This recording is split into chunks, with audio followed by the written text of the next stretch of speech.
Hi, my name is Kimberly from Zebin Development. Today I'm going to show you how to import data from Almabase into Razor's Edge using Importacular. So first of all, go to your plugins area in Razor's Edge, open up Importacular and select Almabase to get started. Find the import file that you've downloaded from Almabase and click to retrieve the data. It'll show us how many records are in our file, and we can then select our mapping template. If you haven't created one yet, let me show you how I've set mine up. So the first thing you'll need to do is create a constituent mapping. Let's open that up so you can see. You've got the Razor's Edge fields here on the left and the source field in the centre. When you click on the little drop-down menu next to any field, it will show you all the fields available in your spreadsheet, and you can map those to any way you like in Razor's Edge. As you can see, I've mapped some pretty basic fields here. I've got date of birth, first name, gender, and I've got last name down here as well. You can map as many of those or as few of those you want. Anything with a green tick, you must map something to there, so we can't create a record without a surname.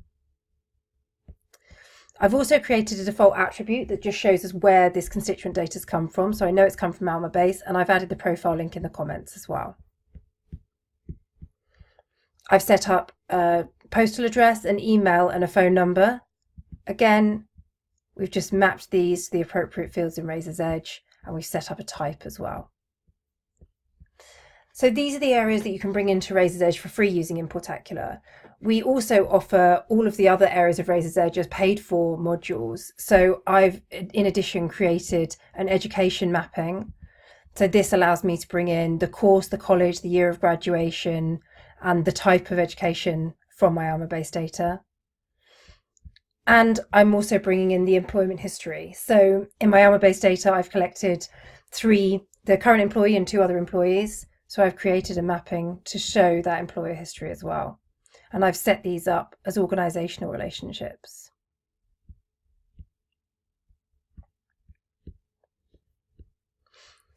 So once you're happy with your mapping, we're just going to create a control report, and this will show us any errors there might be in the process. I'm also going to create a query of any new and updated constituents so I can easily find them in Razor's Edge. When I click continue, I'll be taken to our data review screen.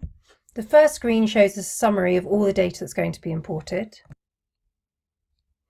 So we can see on the left what's going to happen. So here it says create. So this means there's no match found in Razor's Edge, so we're going to create a new record. If there were any constituents we found that we thought were a match on Razor's Edge, they'd be shown in the bottom box here, and you can choose to either update that record or create a new one. And then along the top, we've got all the different areas of Razor's Edge we're going to import into, and we can drill down and look at every single field we're going to import into in Razor's Edge.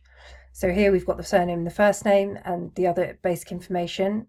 At the bottom, we've got the different mappings in that area. So we've got our attribute, we've got our addresses, our email, and our phone number. And if you see any obvious errors in the data, rather than messing around in the spreadsheet, you can just double click in here and make the change yourself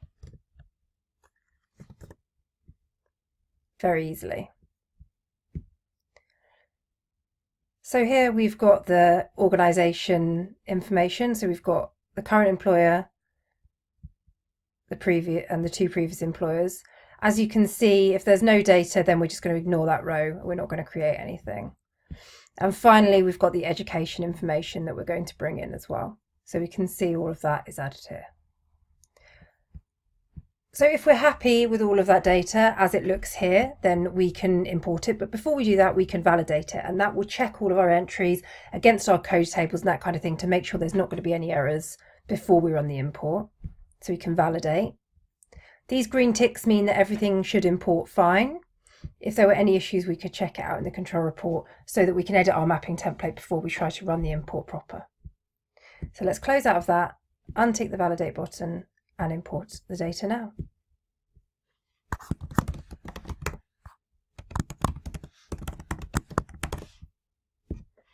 So I'm saving my query.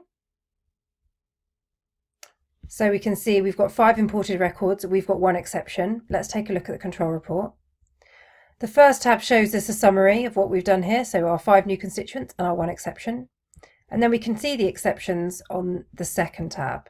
So if we scroll all the way along to the end, then we can see the error message here.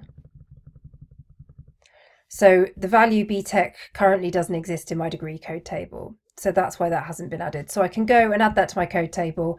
Then when I run the import again, this should come in, no problem. Let's take a look at our new records that have come in. So if we come out of Importacular, find my query,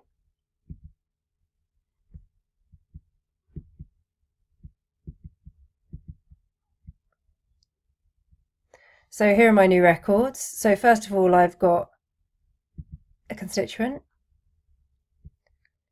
So we've got her date of birth, his date of birth rather. We've got the name, the surname. We've got the address, mobile phone number, and email address.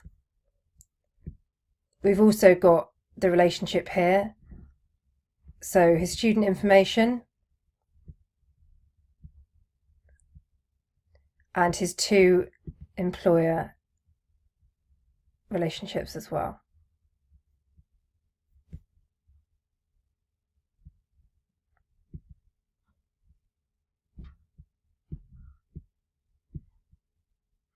And obviously we've created some organisations here as well. So we've now got an organisation record set up for this company, and we've got the relationship as well.